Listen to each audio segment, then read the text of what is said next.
সুপ্রভাত বাংলায় দেখুন পশ্চিমবঙ্গের বিভিন্ন খুঁটিনাটি খবর প্রাইম টাইমে দেখুন জেলার সেরা খবর দেখুন সুপ্রভাত বাংলা। আপনার এলাকার সমস্যা তুলে ধরি আমাদের চ্যানেলে। কেন্দ্রীয় তদন্ত কমিটির অতর্কিত হানারা প্রতিবাদে পথসভা। গত ১ অক্টোবর ডিসেরগড় এলাকায় মানবাধিকার সংগঠন অধিকারের মহিলা সদস্যা সুদীপ্তা পালের বাড়িতে অতর্কিত হানা দেবার প্রতিবাদে রবিবার আসানসোলের রবীন্দ্র ভবনের সামনে প্রতিবাদ সভার আয়োজন করেন এআইসিসিটিইউ। সংগঠনের পক্ষ থেকে জানানো হয়, কেন্দ্রীয় তদন্তকারী সংস্থা তাদের সদস্যকে মিথ্যা মামলায় জড়িয়ে তার বাড়িতে তল্লাশির নামে কম্পিউটারের হার্ড ডিস্ক ও মোবাইল বাজেয়াপ্ত করে নিয়ে গেছে। তদন্তকারী সংস্থা তল্লাশির কারণ ব্যাখ্যা করতে পারেনি। কেন্দ্রীয় সরকার তাদের বিভিন্ন জায়গায় দুর্নীতির প্রতিবাদ এবং শ্রমিক সংগঠনের উপর অত্যাচারের বিরুদ্ধে সংগঠন বিভিন্ন জায়গায় শ্রমিকদের স্বার্থে লড়াই করছেন। কেন্দ্রীয় সরকার আন্দোলনকে শেষ করে দেবার জন্য পরিকল্পিত হানা করিয়েছেন, যাতে সংগঠন আদিবাসী সম্প্রদায়ের জনগণকে সংগঠিত করতে না পারে।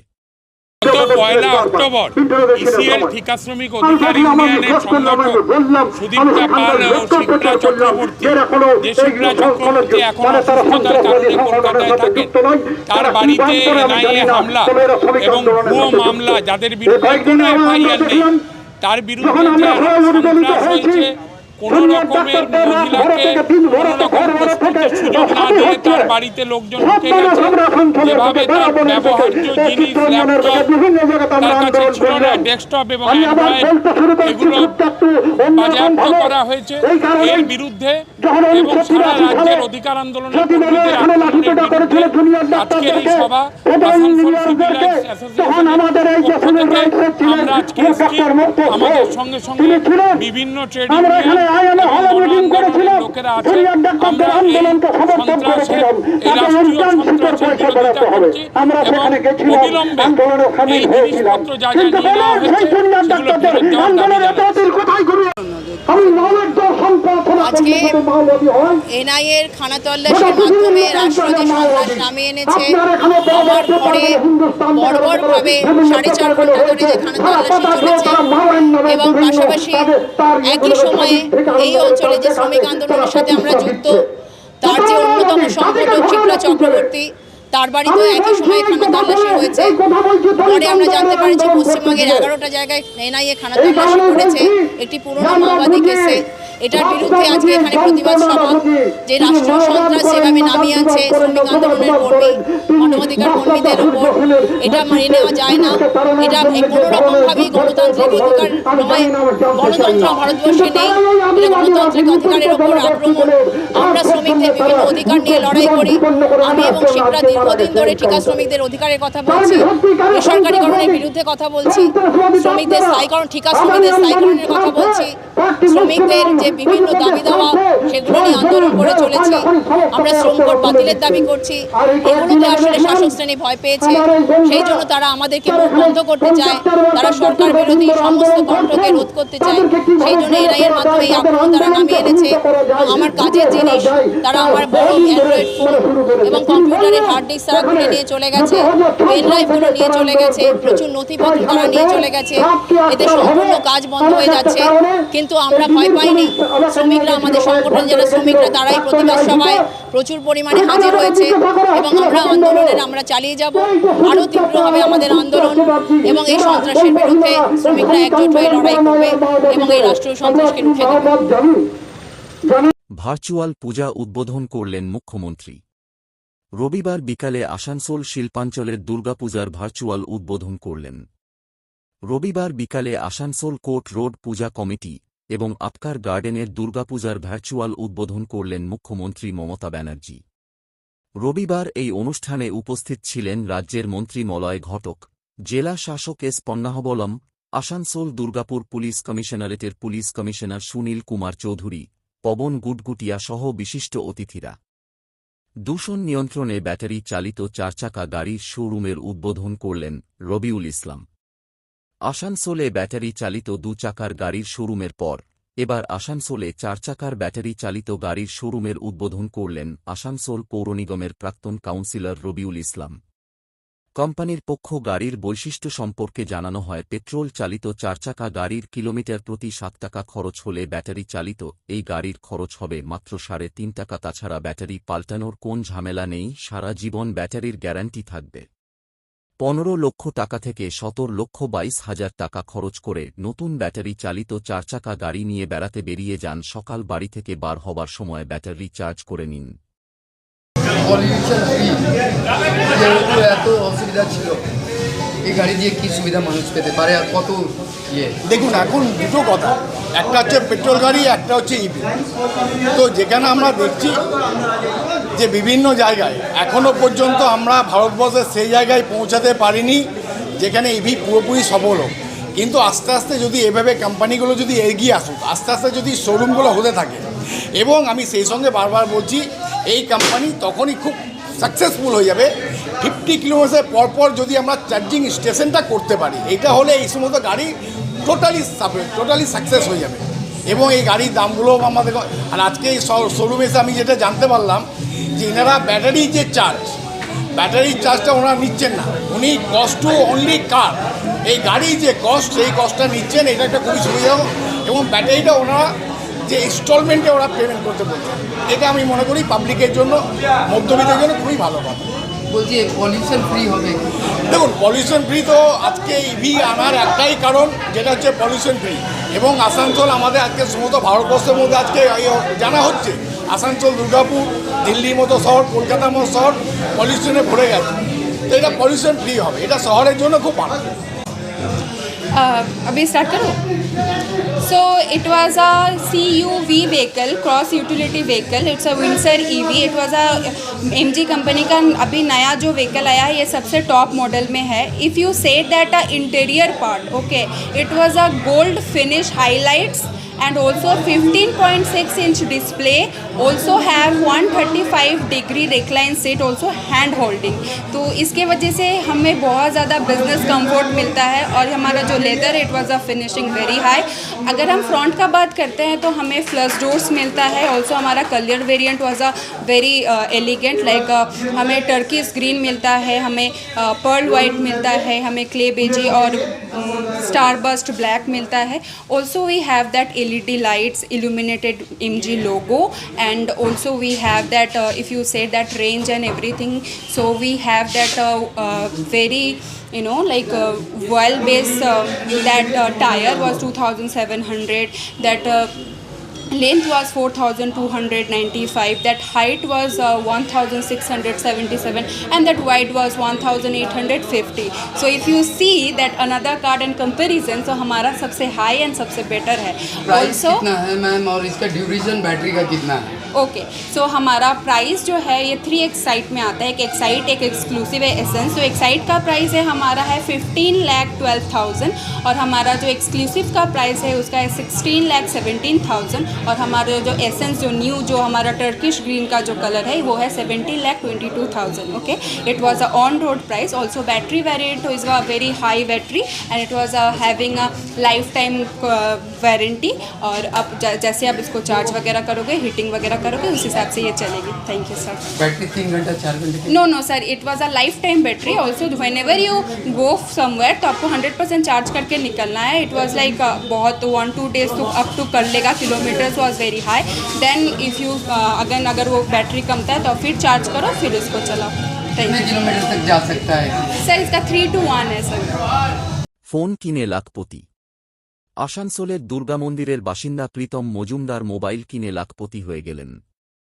কল্যাণপুরের বেসরকারি কোম্পানির কর্মী প্রীতম মজুমদার একটা নতুন মোবাইল কেনার পর 10 লক্ষ টাকার নগদ পুরস্কার জিতে নিলেন।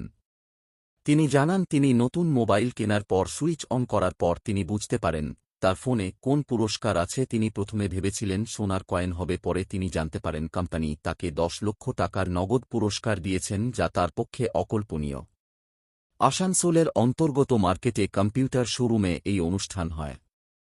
ইনার মালিক আমি চাবরা জানান, মোবাইলের দোকানে ওপো ব্র্যান্ডের এক মোবাইল কিনল আসানসোলের বাসিন্দা। তার কপাল খুলেছে, তাকে 1 লাখ টাকার ক্যাশ প্রাইজ দেওয়া হয়েছে। কোম্পানির পক্ষ থেকে আমরা এই বিষয়টা লটারি মাধ্যমে করেছিল, তাতে তার নাম বেরিয়েছে। আজ আমরাও খুব খুশি, আসানসোলের বাসিন্দা পেয়েছে এই পুরস্কার। কিভাবে পেলে? কীভাবে পেলাম বলতে আমি তো এখানে ফোন কিনতে এসেছিলাম, ঠিক আছে। তো ফোন কেনার পরে আমি বুঝতে পারিনি যে এইরকম কিছু প্রাইস আসে বা কিছু, ঠিক আছে। তো এই দাদারা আমাকে সাজেস্ট করে যে কিছু একটা প্রাইস আছে, তো একবার দেখে নিতে। তো ফোনটা অন করার পরে ওপো যে অ্যাপটা থাকে, ওই অ্যাপটা যখন আমি অন করলাম তখন দেখি 10 লাখ একটা প্রাইস এসছে।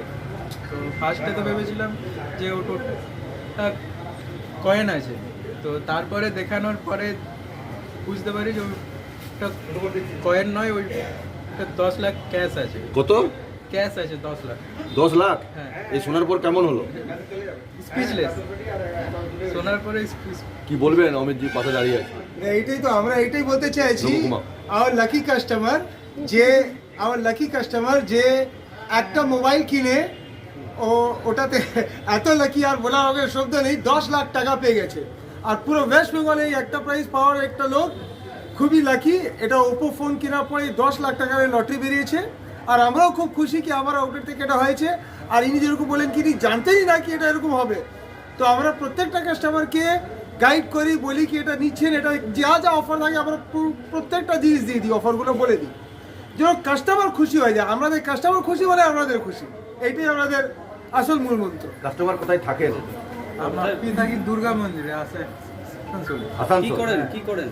আমি জব করি। কোথায়? কন্যাপুরে অ্যাঞ্জেল বেকরিতে। কি নাম? 2 ইঞ্চির দুর্গা প্রতিমা তৈরি করে সবাইকে তাক লাগিয়ে দিল গঙ্গাসাগরের দেবতোষ দাস। অপেক্ষা মাত্র 2 দিনের। উমা সপরিবারে আসছে তার বাপের বাড়িতে। উমার আগমনী বার্তা ছড়িয়ে পড়েছে আকাশে বাতাসে। ইতিমধ্যেই ক্ষুদ্রতম প্রতিমা তৈরি করে সবার মন জয় করে নিয়েছে গঙ্গাসাগরের দেবতোষ দাস। পেন্সিলের মোচ দিয়ে 2 ইঞ্চির প্রতিমা তৈরি করে সবাইকে তাক লাগিয়ে দিয়েছে দেবতোষ।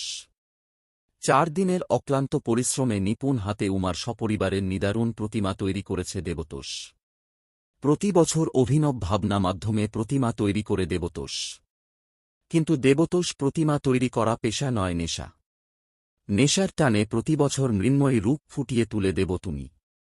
এক চিলতে ঘরে ছোট পরিবার নিয়ে বাস করেন দেবতোষ। দেবতোষ পেশ গঙ্গাসাগরে সমুদ্র সৈকতের পর্যটকদের চিয়ে ধারণ করে ক্যামেরাম্যান। যৎসামান্য উপার্জনে এক চিলতে ঘরে সুখের সংসার। প্রতি বছর দুর্গা প্রতিমা তৈরি করে বিভিন্ন সামগ্রিক দিয়ে সকলকে দাগ লাগিয়ে দেয় দেবতোষ।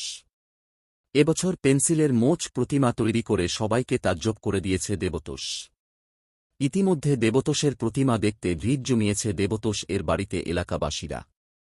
এই বিষয়ে দেবতোষ দাস বলেন, ছোটবেলা থেকে বিভিন্ন রকম সামগ্রিক যে প্রতিমা তৈরি করা আমার নেশা।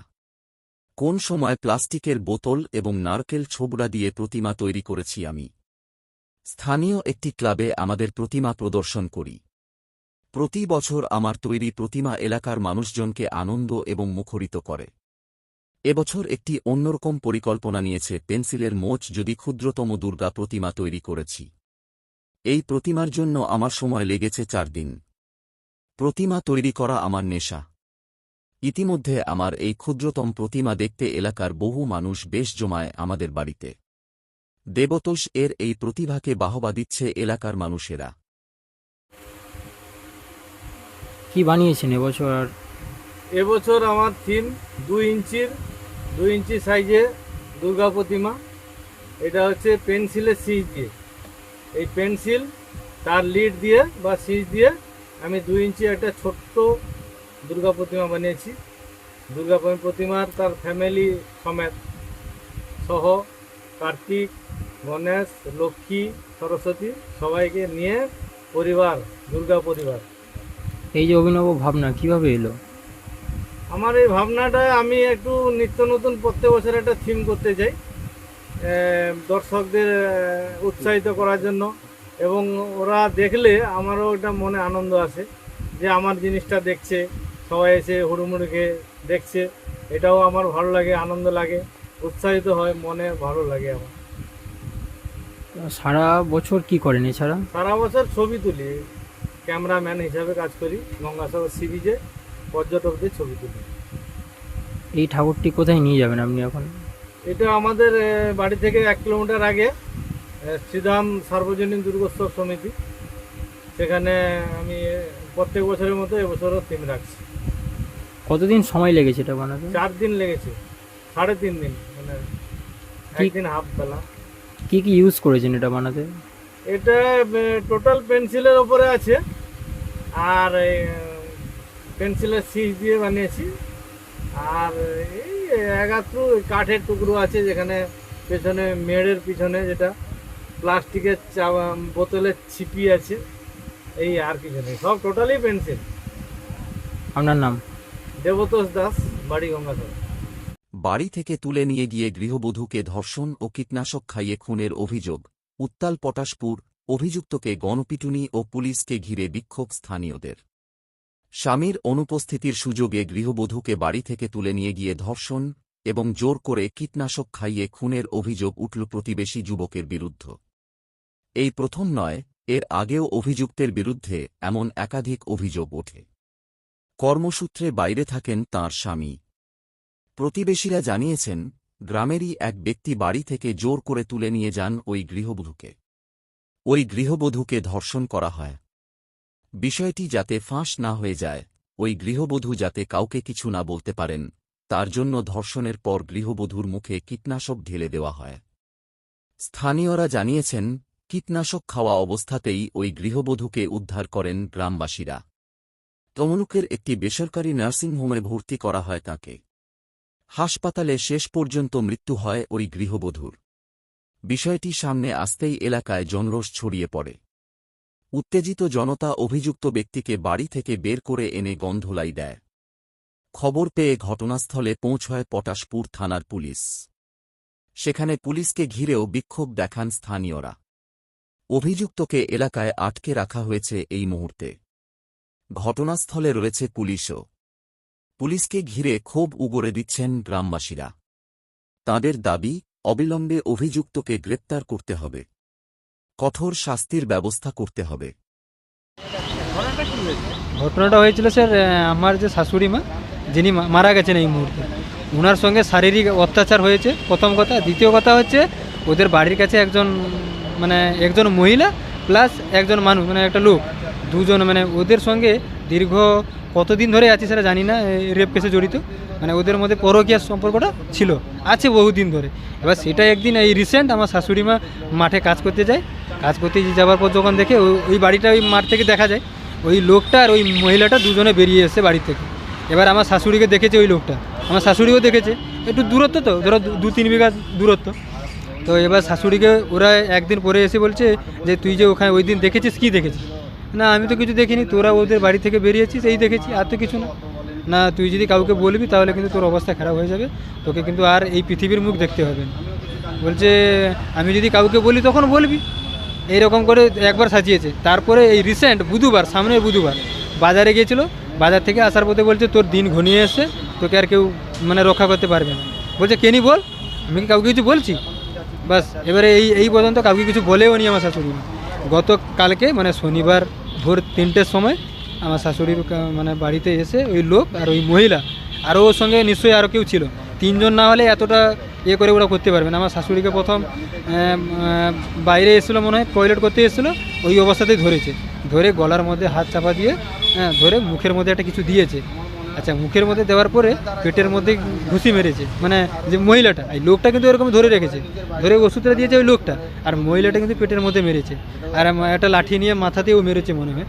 তো তারপরে মেয়ে আমার শাশুড়ি কিন্তু কথা বলতে পারেনি। এই যে মুখে যেটা দিয়েছে ওটা মনে হয় খুব জ্বালাফালা হচ্ছিল, সেই কারণে মা ছুটে গিয়ে কলতলায় চলে গেছে। কলতলায় গিয়ে জল খাচ্ছে আর চিল্লাচ্ছে যে, আমাকে বাঁচাও বাঁচাও। ওই লোকটা আমাকে এসে আমার মুখের মধ্যে কি দিয়েছে এবং আমাকে মেরেছে, এই পর্যন্ত স্যার। তারপরে তখন বাজে কটা, 3:30-4টা বেজে গেছে। তারপরে ভোর, শনিবার ভোর, ওটা 4টার সময় এই ঘটনা হয়। তারপরে ওইখানে হাতুড়ি ডাক্তার নিয়ে এসে একটা স্যালাইন মতন দেওয়া হয়েছিল, স্যালাইন দিয়ে তখন বাজে 7:30, দিয়ে মারুতি করে নিয়ে আসা হয় মুখবেড়িয়া হসপিটালে।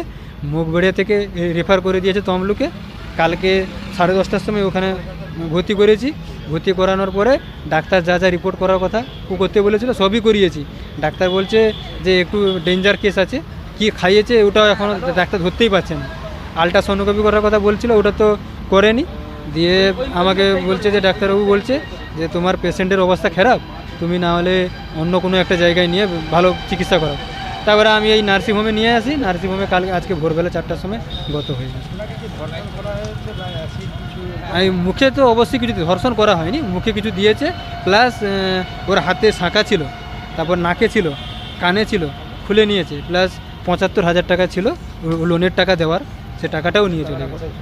টাকাটা বাড়িতেই ছিল, ওই টাকাটাও নিয়ে চলে গেছে। হ্যাঁ, আমার শালা থাকতো। হ্যাঁ, অ্যাকচুয়ালি শাশুড়ি একাই থাকতো বাড়িতে। শালা আজকে প্রায় 10-12 দিন বাড়িতে এসে বাইরে কাজে চলে গেছিলো। ওই থাকাকালীন হয়েছে, কিন্তু আমার শালা কিছু জানতেই পারেনি। আমার নাম শিবপ্রসাদ সিট। শাশুড়ির নাম হচ্ছে খুকু রানী সিট। দত্তপুকুরে একাদশ শ্রেণীর ছাত্রীর মুখের ওপর এসিড ছোড়ার হুমকির ঘটনায় অভিযুক্তকে নিয়ে আসা হল বারাসাত জেলা আদালতে।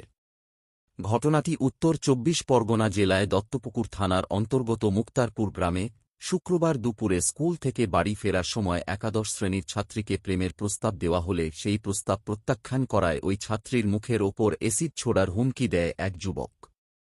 এই ঘটনায় দত্তপুকুর থানার অভিযোগ জানানো হলে দত্তপুকুর থানার পুলিশ অভিযুক্তকে গ্রেপ্তার করে গতকাল রাতে। আজ দুপুর 2টোর সময় অভিযুক্তকে নিয়ে আসা হল বারাসাত জেলা আদালতে। অপরাধীদের বাঁচাতে নির্যাতিতা ছাত্রীকে হুমকি দিয়ে সাদা কাগজে সই করল দত্তপুকুর থানার পুলিশ। আতঙ্কে নির্যাতিতা ছাত্রী সহ গোটা পরিবার। কি হয়েছিল আপনার মেয়ের সাথে, যদি ঘটনাটা বলেন? আমার মেয়ের সঙ্গে স্কুলে প্রজেক্ট জমা দিতে গেছিল গত শুক্রবারে। মেয়ে রাস্তার থেকে ফিরে আসছিল, স্কুল থেকে ফেরার পথে শুভ নামে এক ছেলে 4 বছর ধরে আমার মেয়ের পিছনে লেগে আছে। ওর সঙ্গে শারীরিক সম্পর্কতে রাজি হয়নি, বলছে যদি না রাজি হস তোর জাহানে মেরে দেবো, আর বলছে তোর মুখে অ্যাসিড মারবো। আমার মেয়ে, আমি বাড়িতে ছিলাম, আমার মেয়ে বলছে যে আব্বু আমাকে এই কথা বলেছে, ওখানে বসে আছে। বসে থাকার পরে আমাকে বলছে আব্বু তুমি আমার সঙ্গে চলো। আমি তখন একা যেতে হচ্ছে গিয়ে ইচ্ছুক হয়েছি, যতই হোক আমার সন্তানের উপরে দুনিয়ার বুকে আর কোনো জিনিস নেই। অতএব আমি সন্তানকে সঙ্গে নিয়ে ওর সঙ্গে প্রোটেস্ট না করে, আমাদের গ্রামের যে ছিল পঞ্চায়েত মেম্বার ছিল, ওই পঞ্চায়েত মেম্বার স্কুল মাস্টার বলে গ্রামের কিছু সম্প্রদায়, যুবক সম্প্রদায়ের মানুষকে দায়িত্ব দিয়ে রাখে, এবং সেই দায়িত্ববান ছেলেকে আমি তার ভিতর থেকে একজনকে, আমার পাড়ার খুব ক্লোজ লোক, তাকে দিয়ে আমি ডেকে নিয়ে আসি যে আমার মেয়েকে অ্যাসিড মারার কথাটা বলছে, তুই জিনিসটা জেনে নে। ও বসেছিল মোটামুটি 50 ফুট দূরে। আমি ওর সঙ্গে আসি, আমার মেয়েও সঙ্গে থাকে। থাকার পরে ওর সঙ্গে বতসায় জড়িয়ে যায়। ও বলে যে আমি কথা বলিনি, আমার মেয়ে বলছে বলেছে।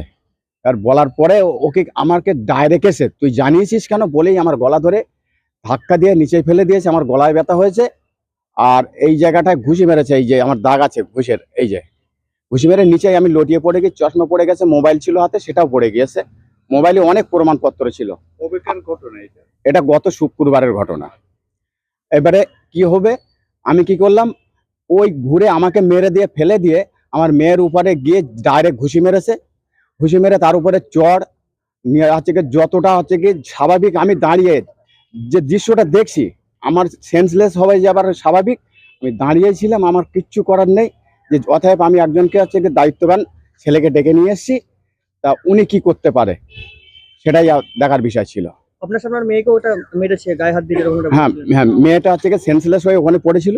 আমাদের পার্শ্ববর্তী এলাকায় যে মহিলাগুলো ছিল, মেয়েকে তুলে নিয়ে মাথায় জল দিয়ে তাকে সুস্থ করতে পারেনি, সেন্সলেস অবস্থায় ছিল। ওখান থেকে গাড়ি ডেকে নিয়ে বিডিও অফিসে নিয়ে আসা হয়। বিডিও অফিসের পাশে আমাদের হসপিটাল ছিল, হেলথ সেন্টার। ওই সেন্টারে গিয়ে ট্রিটমেন্ট করা হয়। ট্রিটমেন্ট করার পরে তাকে জ্ঞান ফেরার পরে সে যে ঘটনাটা ঘটেছিল সে কিছু আর বলতে পারে না। থানায় গিয়ে আমরা কেস লিখে এই পর্যন্ত আমরা চলে এসেছি।